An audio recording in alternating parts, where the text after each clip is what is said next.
Good morning, everyone. My name is Aaron Howell. I'm the chair of the Car Professional Development Master Group, and I want to welcome you to the May Latte and Learn. This session is going to focus on what happens when appraisals go south. We have a guest panel this morning. We have Carl Garrett of Movement Mortgage. We have Hal Johnson of Guaranteed Rate. We have Woody Fincham, appraiser with Fincham and Associates. We also have Will Sanford, appraiser with the Appraisal Group. We're also delighted to have Josh White of Storyhouse Real Estate to moderate this expert panel. We pulled him out of retirement today and pulled a favor in. But before we get started, I'd like to present our presenting sponsor, Fulton Mortgage, for sponsoring these informative sessions. This time, I would like to welcome Doug Adamson to share a few words.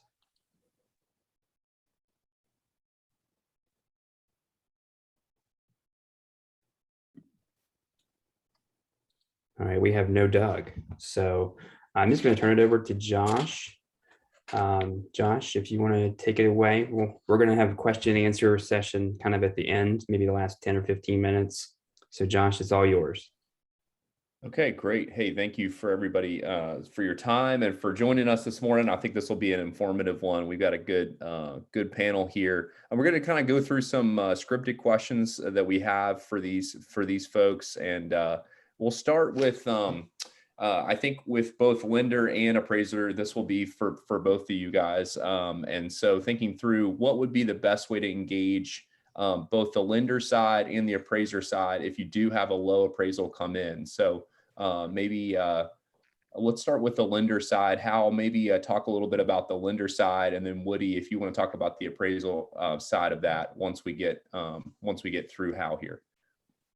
So low appraisal, what do you do? Of course, data is what I wrote down. Comps, which of course most of you are giving appraisers comps if they're coming to your property. I think the misconception is that a lot of times people give comps that are simply based on the price versus similar bedrooms, similar square footage, etc. And in this market, unfortunately, with houses going over list, there's not much that usually can be done unless there's an error or a comps that weren't used that you think should be used. So that's kind of like my first thought on that is data.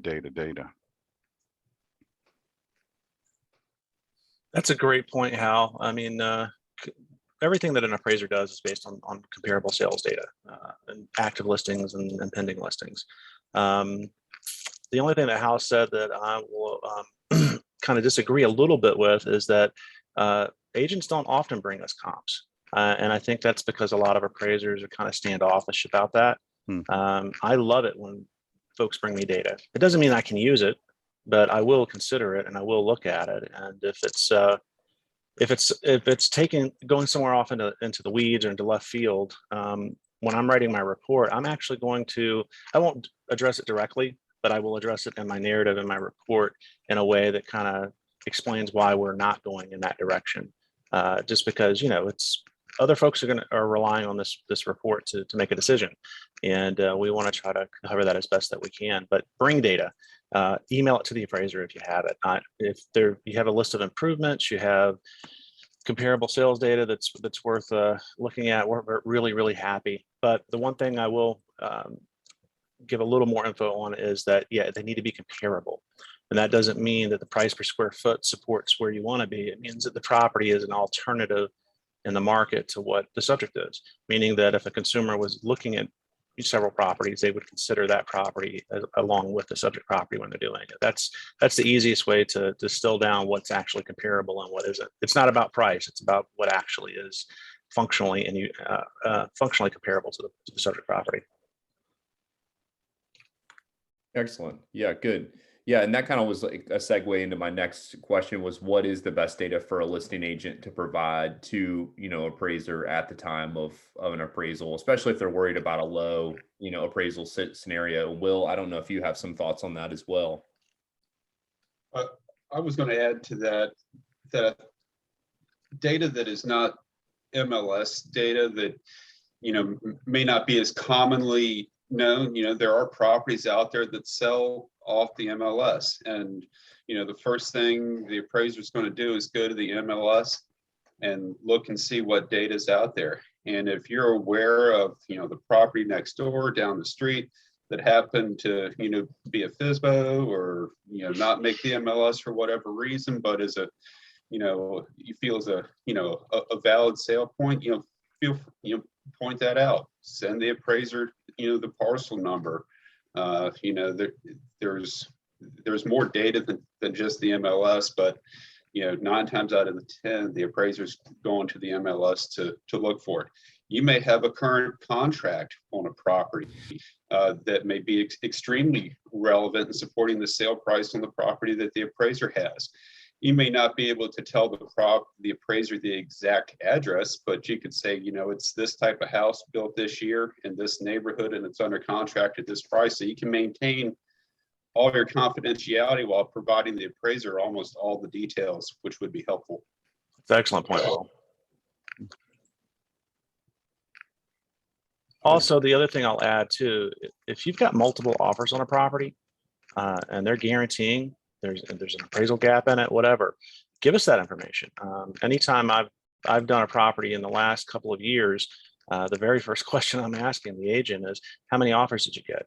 If you've got 5 or 6 of them, they're well worth being made aware of, because that shows that the market's trying to absorb that property at a specific price point, and it may be in the higher side. So as competitive as the market is, all that type of information is really useful to have. Good, excellent.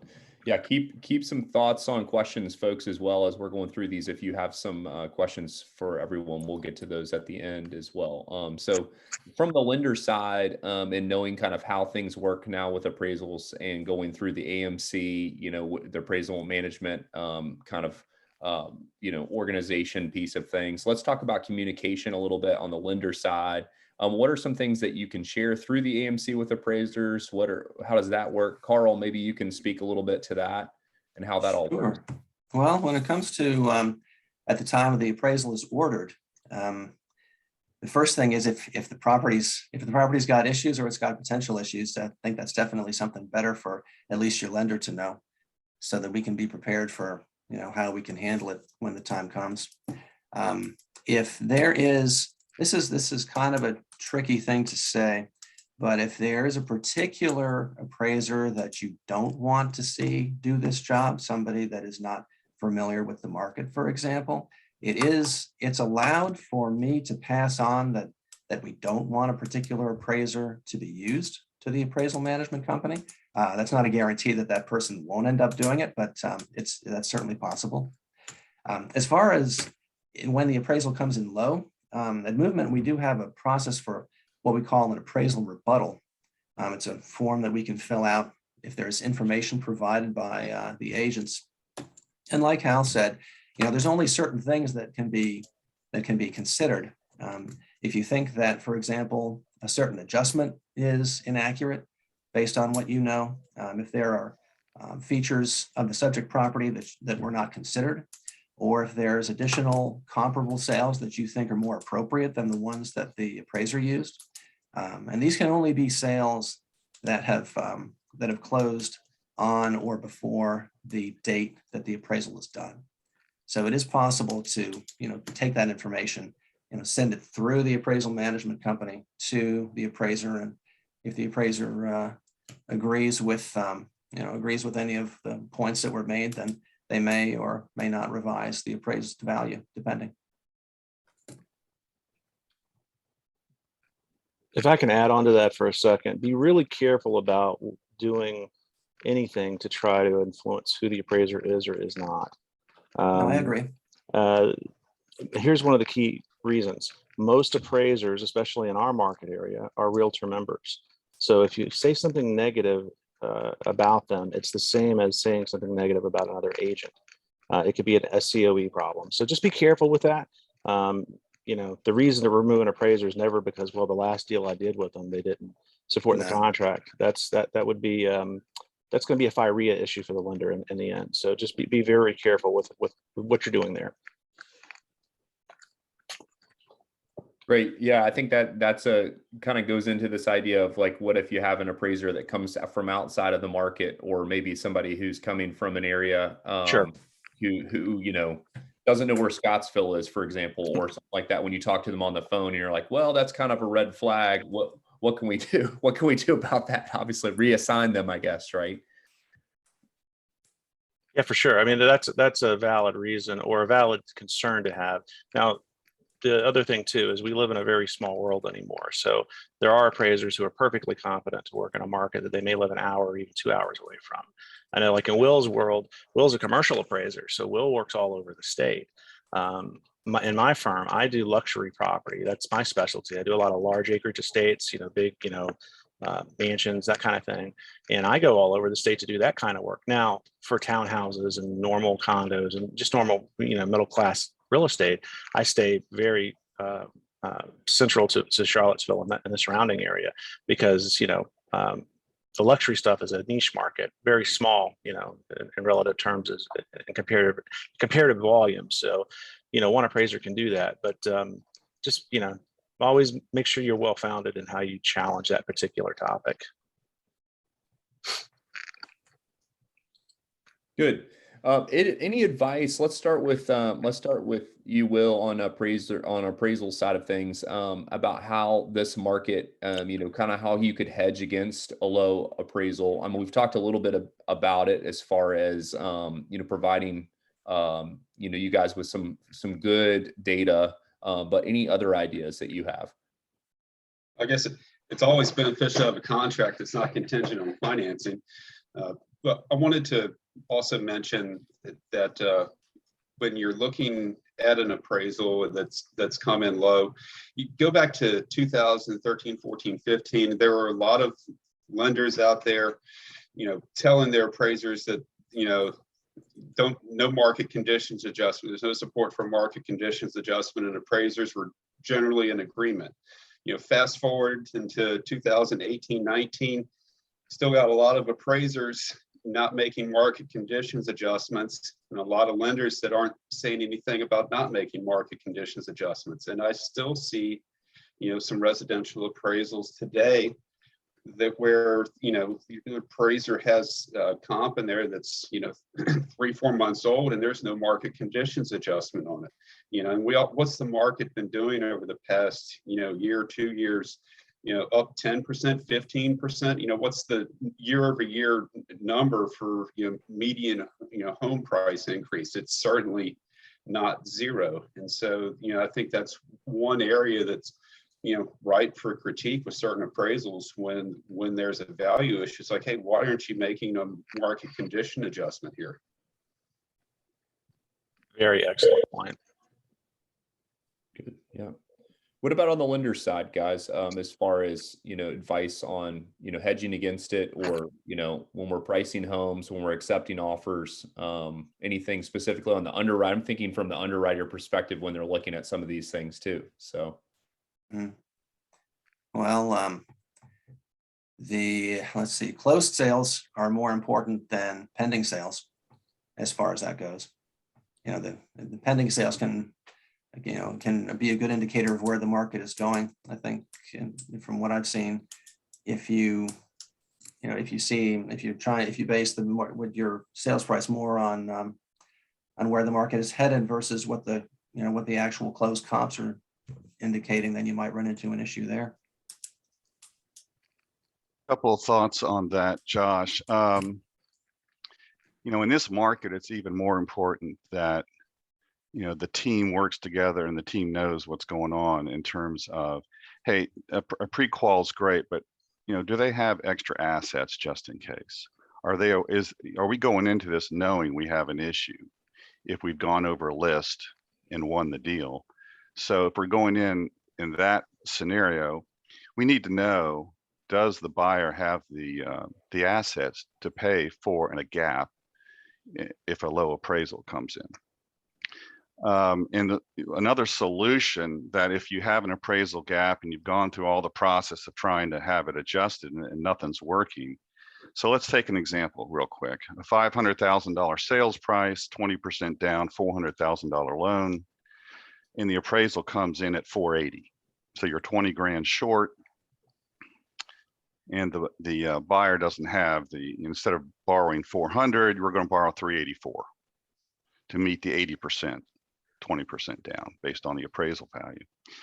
And a solution that your lender should be talking to you about is, hey, let's just put on PMI.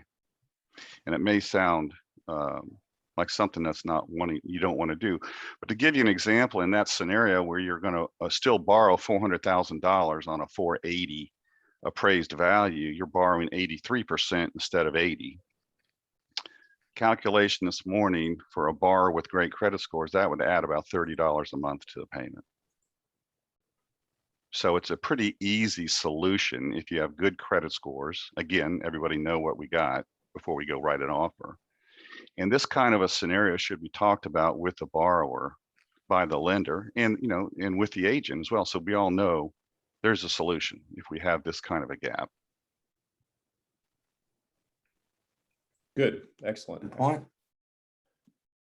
Any other good kind of feedback or anecdotal experiences to share about kind of this market right now, or things that we can be considering as agents when we think about appraisals? This is kind of open to any of you guys, and then we'll kind of open the floor to some questions as well. I had a situation recently where an appraisal came in low. I think it was about $45,000, and the realtor for the buyer got the appraisal and looked it over carefully and looked at the comps, and one of the comps had the wrong square footage. The square footage was too low, and that ended up helping close that gap. So it's important to really, get some expert eyes on this, to look at these appraisals to make sure they're accurate. Don't be afraid to point out when something is inaccurate.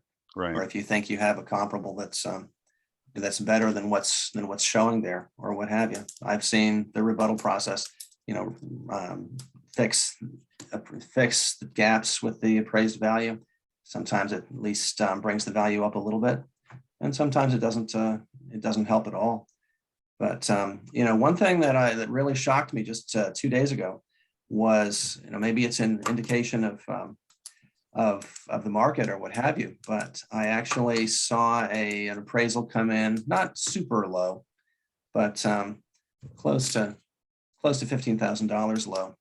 And the seller just shrugged their shoulders and reduced the sales price to match. I couldn't believe it, but it can happen. So I'm going to make a shameless plug here if Teresa doesn't throw anything at me the next time I see her in person. We're actually developing a CE course for agents and brokers about reviewing and reading an appraisal. Appraisals can be complicated documents. And anybody who's working alongside with appraisers, it's important to understand how to read one. And then there are definitely techniques that we use. I do a lot of review work. I know Will does a lot of review work as well. We get hired all the time to go through, and unfortunately there are a lot of people that do this for a living that don't do a great job at it. They're checking boxes and they're not really supporting anything. The difference between a good appraiser and a bad appraiser, when I'm teaching classes, I give this analogy. If you have a very simple income and you're going to go get your taxes filed, it's okay to go to Liberty or to Jackson Hewitt or whoever. But if you need advice, if you need a professional, you're going to go to a CPA. And that's the difference between a good appraiser and a bad appraiser. There's those of us that do this as a career. We really like what we do. We're really into it. We're all nerds, just sitting behind a calculator and a screen. If you ever get to go to dinner with a couple of appraisers, you'll hate it because all we talk about is work. But long story short is that doing it and some that aren't. So we decided to put together a class to help all of you learn how to read it, because I know 90% of the time when a bad appraisal, or let's say a low appraisal, bad's the wrong word. It could be a great appraisal, but just lower than what everybody's expecting. And the first thing everybody goes to is the number. They don't really read how the appraisal was developed, because an appraisal is a process. It's not just a statement. So a lot of work and a lot of hours go into producing a credible report. And if you understand a little bit about the processes and the background on it and what should and shouldn't be in a report, I think that'll assist a lot of folks. So sorry, Teresa, I just wanted to plug the class as we're developing it. That's great. Any other thoughts or stories, or before we hop into some more questions? I'll elaborate on something Woody said earlier about providing, information on the other offers. On the surface, no appraiser that I know wants to start out, blowing up a deal. It's nobody's goal. When you're not getting to a contract price, you really need good footing. Why? Because that question is coming. That you're going to have a lot more time into the appraisal, going through all types of rebuttals, answering questions, than if you have an appraisal that gets to the contract price and everybody's happy. Nobody likes doing more work.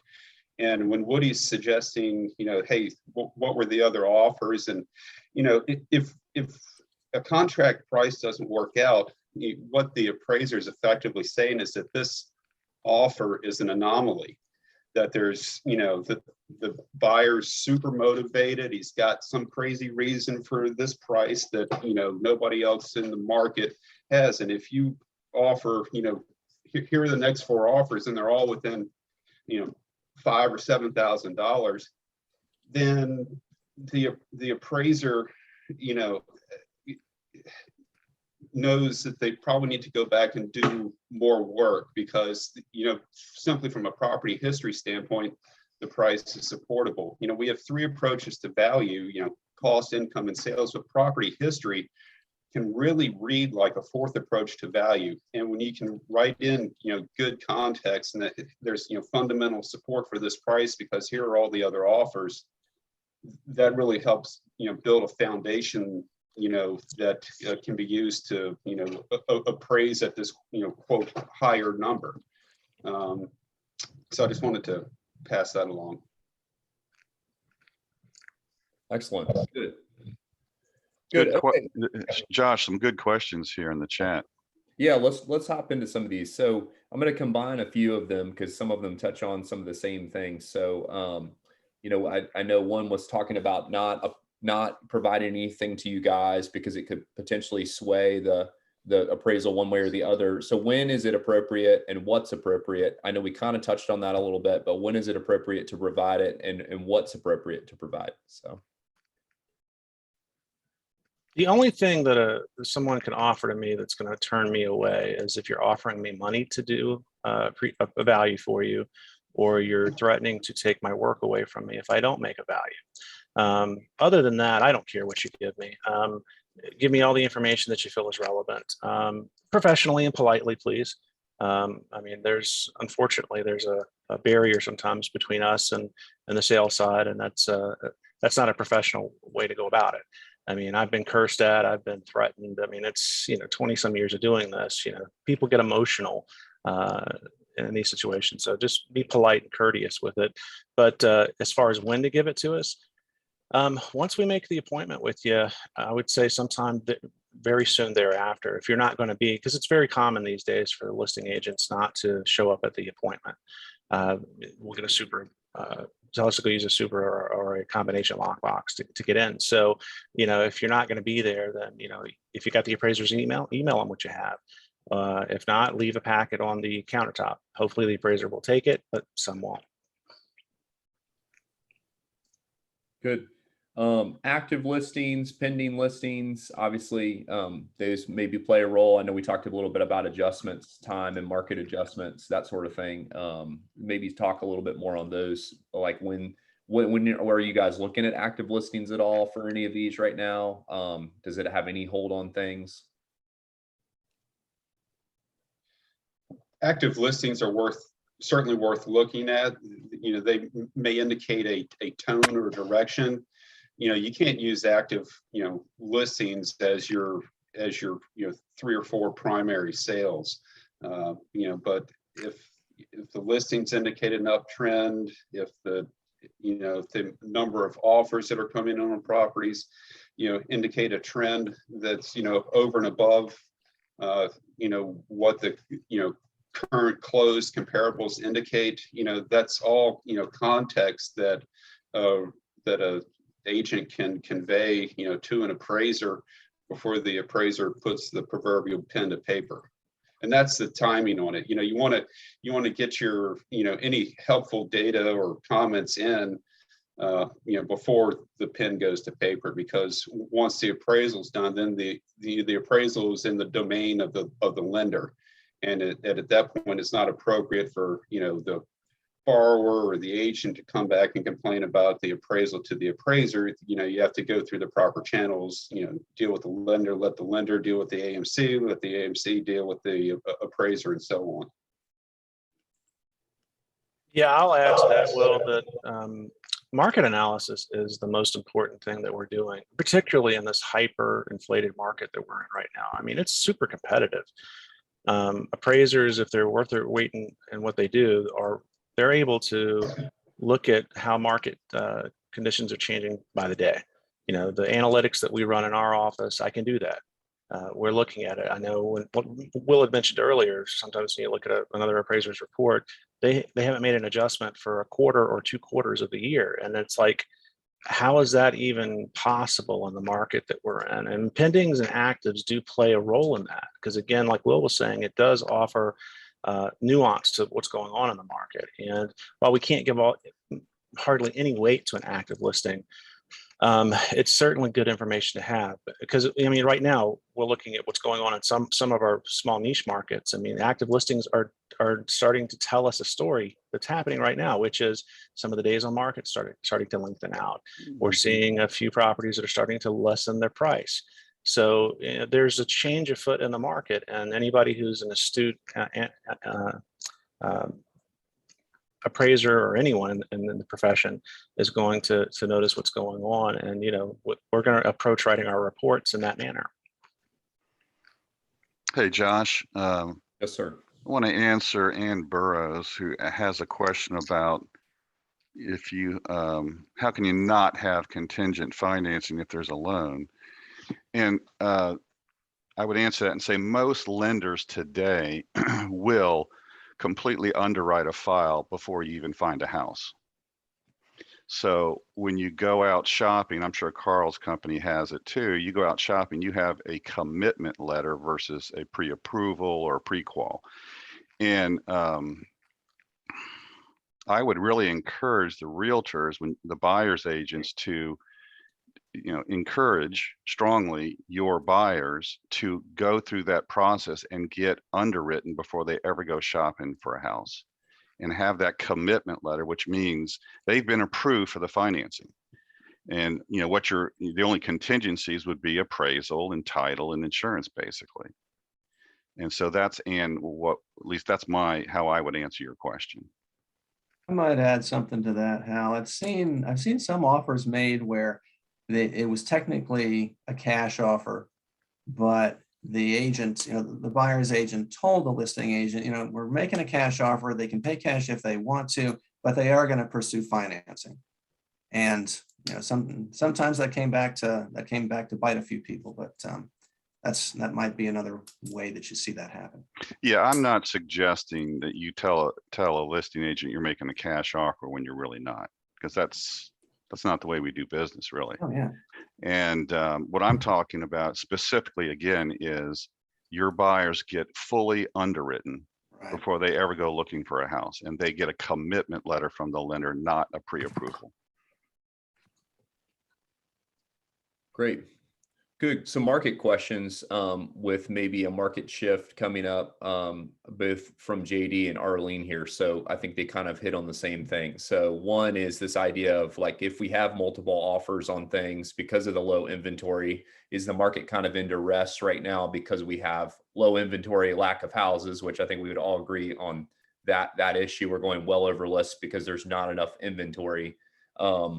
So maybe speaking to that, and JD, hopefully I'm getting the kind of the spirit of the idea here in your question, but he was saying that, had an appraiser say that maybe the fact that he had 7 offers, whatever list may have been a sign of duress, and therefore the multiple offers don't necessarily mean the property is worth the purchase price being suggested. I think, Woody, you alluded to that a little bit earlier. I don't know if you can kind of maybe speak to that. So, that's an odd perspective to take, I think. I mean, the market is in shortage right now. Is that a form of duress? I mean, if it's the status quo of the market, I don't know if duress is the proper way to look at that. Does it mean that the property is there's something wrong with it? Because I'm reading JD's comment here, and I'm just reading, see here what I heard you say, but I don't know that I can agree with that premise. I mean, and I'll defer to Will, because Will's a little smarter than I am, or a lot smarter. Any idea there, Will, on what you're thinking? No, the goal of any appraisal is to determine what a willing and knowledgeable buyer and seller would agree to a price at on a particular property at a given point in time. And so the fact that there are shortages in the market, that's a characteristic of the market.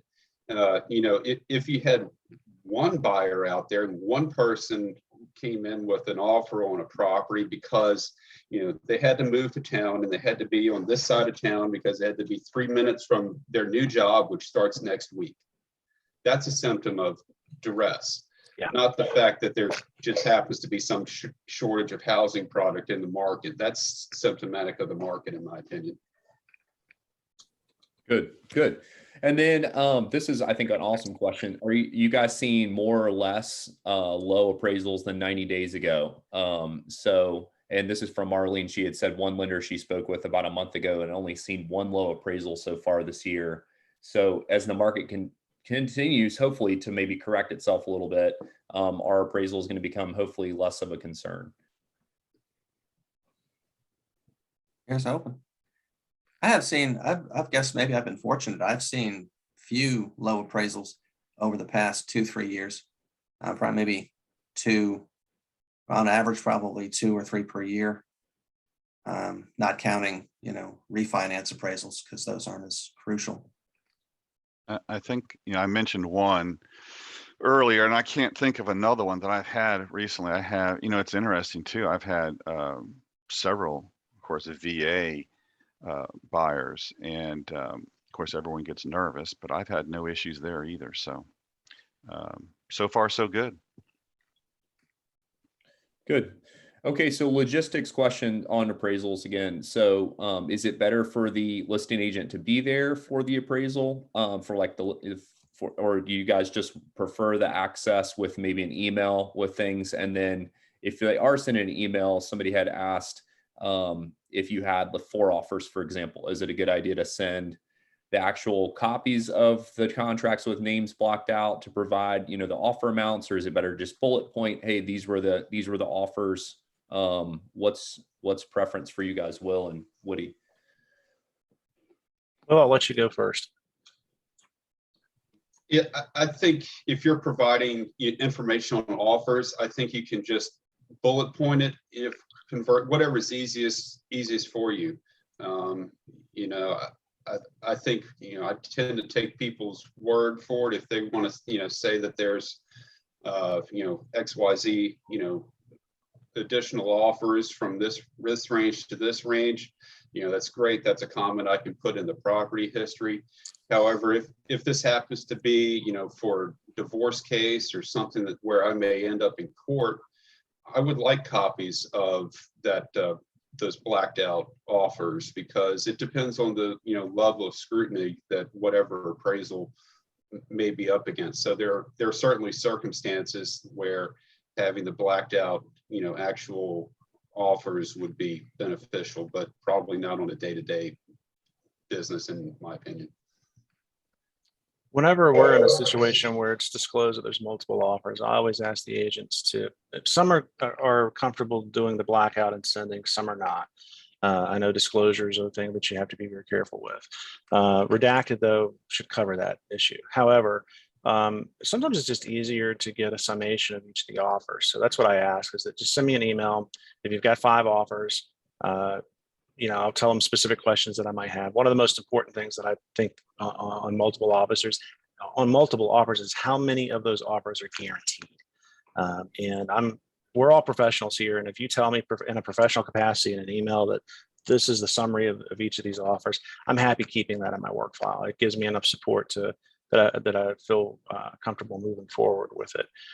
But yeah, and it just, you know, it's just good information to have. So, and as far as being at the appointment, I saw that question over here in the chat. It's really a comfort level with the appraiser and with the agents. If you're not comfortable being at the appraisal inspection, then by all means do what you normally do. But if you need to get information to the appraiser, that's usually the best place to get. And I love when I'm teaching, you know, other appraisers and lecture. And, you know, one of the things I always tell my students is, tell me a story about your appraisal is a story. Just tell me the story of what you're doing. And there's always a story involved with, you know, how a property is listed and, you know, when it's under contract. So the more information I have, the more I can understand what's going on and hopefully help everybody get to where they want to be. Yeah, I'll say that I generally like to tour whatever property with the person who's most knowledgeable about it. Whoever can tell me the most about that property, what renovation was done, when was the last time the roof was replaced, what does the property need? You know, I like hearing, you know, what do buyers like about the property, what have people not liked about the property, you know, so it's possible to absorb a lot of this anecdotal information when you're walking through a property with somebody rather than just going through looking at it by yourself. So if you have if you have some little, you know, voice in the back of your mind saying, you know, this property could be a problem from an appraisal standpoint, it might be helpful to be there to, you know, offer up some anecdotal stuff to point out the subtle, unique or upgraded features or what have you, which makes, you know, this property worth X amount more than the similar property that's sold down the street.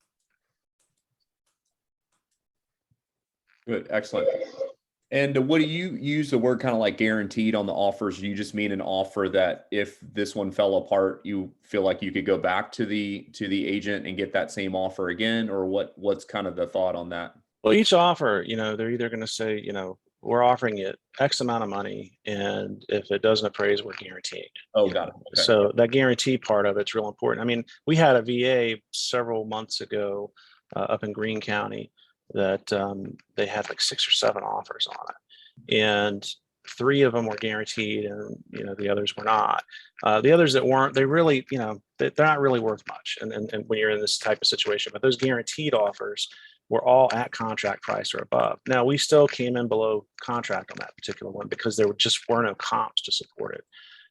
But, you know, they were able to close their deal at the contract amount because everybody involved, they had enough guarantees there that they were going to close it at that price no matter what. Sometimes, you know, sales price is going to be different than what we're able to opine for our market value. Excellent. Good. I think that covers all the questions that I've seen in the chat so far. I don't know if anybody has any other questions or if you guys have any wrap-up comments for us as we think through this, you know, what to do when appraisals head south. Sounds like a great TV show as well. So would it be appropriate if I ask a question of Carl and Hal? Absolutely.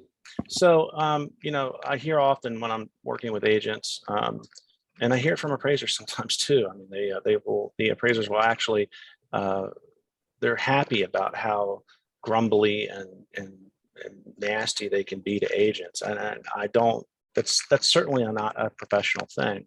But how would your organizations look at, you know, because I think both of you use AMCs, because I think we work with, our office has worked with you through AMCs a few times.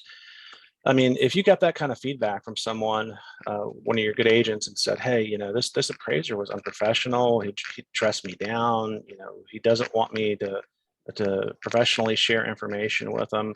Is that something that you guys are going to want to continue to work with an appraiser in that capacity? Because, I mean, professionalism is exactly that. I mean, we all should be professional with one another. I mean, we're going to agree to disagree sometimes, but that's just part of the job. Carl, you want to go first? Oh, you're gonna put me on the spot first, huh? No, I'll be glad. No, I'll be happy. I got it. No, I'll go first. No problem.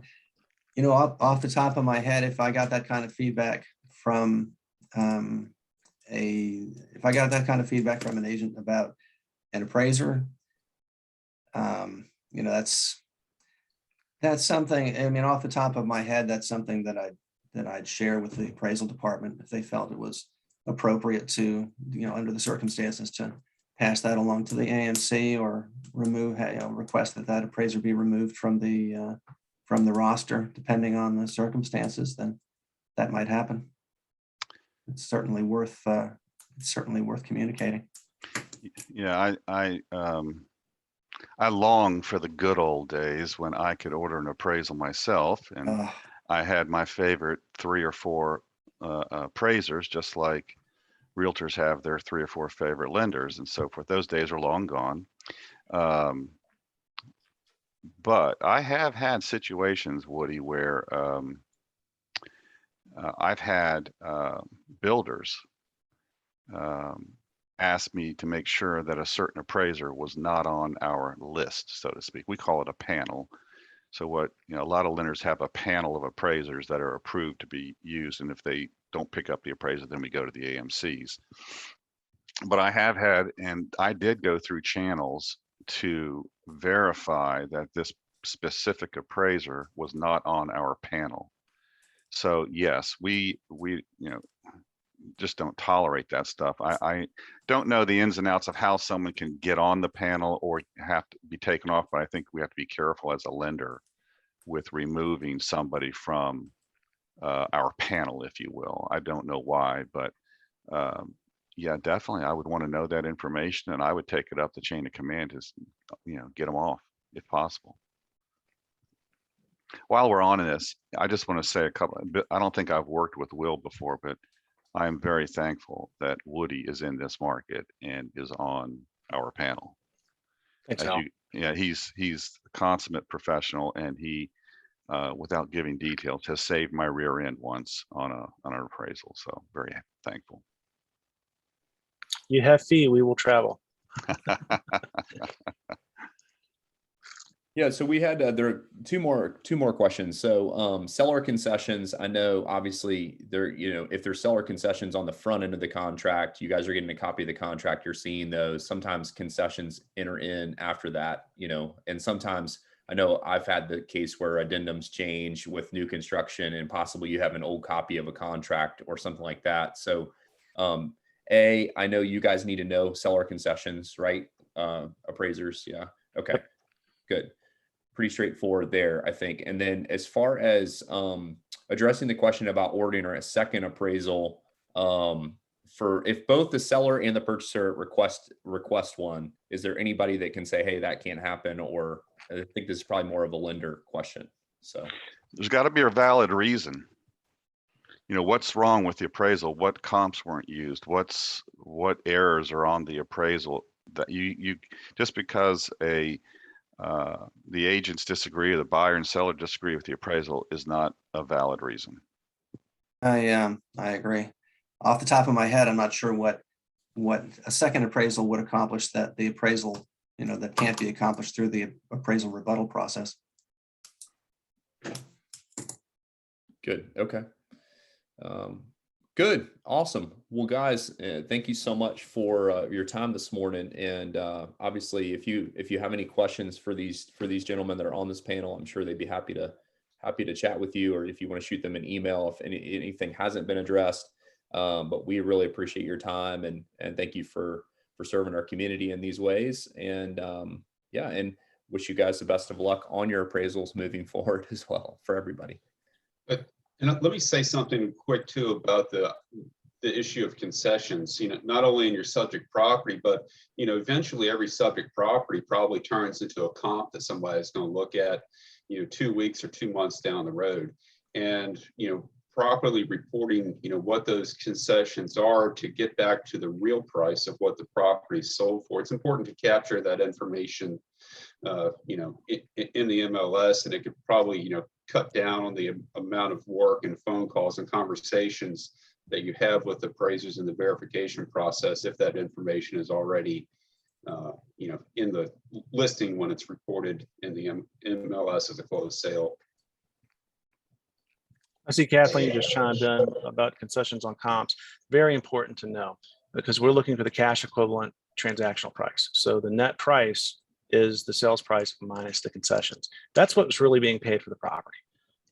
So just like, until I moved to Charlottesville almost 10 years ago, I was down at Hampton Roads and they don't report concessions down there, but very rarely. And the reason they do that is because they don't want, concessions to be reduced out. And so they're basically misrepresenting the price. But when I got up here, I started noticing that in just about every contract written in CAR, it talks about commissions only being paid on the net sales price. So that tells me that this market recognizes the fact that we are dealing with net sales prices and not gross sales prices. So what's actually, properties transferring from one owner to the other for, that's the important amount. I have never undervalued or valued less than contract in a situation because of concessions on comps. That's never happened because usually concessions aren't that much of the total price. So anyway, that's I'll get off my soapbox. I can talk about concessions all day long. Yeah, and two other little weird things to think about. Let's say the sale price of a property is $400,000, and both the buyer and the seller knew right away, closing this deal, that the house, they needed a new roof within the next month.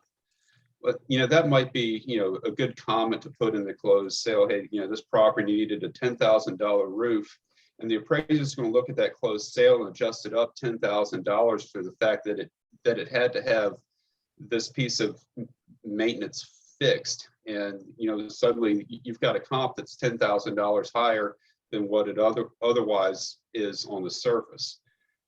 Conversely, I've seen farm and estate properties sell, and you ask, well, was there any equipment included? And, oh yeah, there was the farm gator and the tractor happened to be rolled up in that sale price. It's like, okay, well, I got to take the gator and the tractor out of that price to get back to what the real estate was.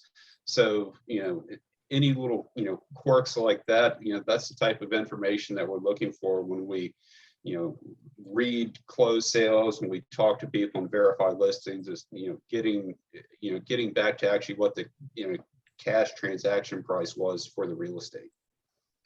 Yeah, that is an allowable adjustment that we're allowed to make as an appraiser. There's 5 transactional adjustments we can make, and one of them is for expenditures made immediately after purchase.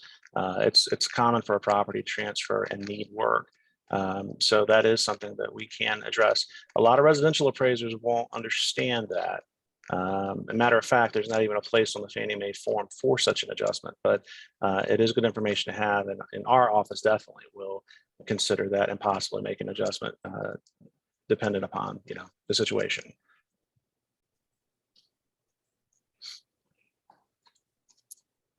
Good. All right, guys.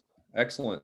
One more was for lender. If the appraiser has to go back out a second appraisal, who would pay for that? I guess it would be dependent on negotiations, right? Or would it be the borrower automatically? Well, the automatic is the borrower, but that's negotiable, I guess, depending on the situation. Okay, cool. Can I throw a curveball in there, Hal? Sure. Okay, so it's the lender's responsibility under all their regulations to hire a competent appraiser. If you find some reason that the appraisal is deficient and you have to throw it out and get a second appraisal, that's all. I would almost feel like for the consumer's benefit, that's almost on the lender's side. Of course, I can't speak to that. I'm just giving you my opinion, and that doesn't really mean anything. Yeah, I think most loan officers would do their best to accommodate that. Yeah. Excellent. Good. Thank you, guys. This was by far, I think, one of the most informative and helpful ones that we've done of this series. So really appreciate you guys and your time this morning. So thanks for having us. A lot of fun. Thanks. Yep, enjoyed it. All right. Hey, have a great Friday, everybody. Take care. I would like to answer one of the questions. Kathleen, you asked about the appraisal review class, when it would be ready. We just spoke with Woody about putting this class together. He was on the professional development master group meeting in April. So it does take time to write it. And then of course the process to get it approved through DPOR, but I'm definitely looking for like a January class. So we'll have it for the new year. To give you a specific answer, I'm 31 pages into the manual right now. So Good job, Woody. we're probably going to end up with a couple, 3 hours out of this. And Teresa wants to do 2. I don't know that we can cover everything we need to in 2 hours, but we're going to try to make it succinct and comprehensive at the same time. But we're definitely working on it. Well, once again, guys, thanks so much for being here. Thank you for your expertise. And we thank everybody for joining us here today on this happy Friday. So go out, have a great weekend, and we'll see you next month. Y'all take care. Take care. Bye-bye. Bye.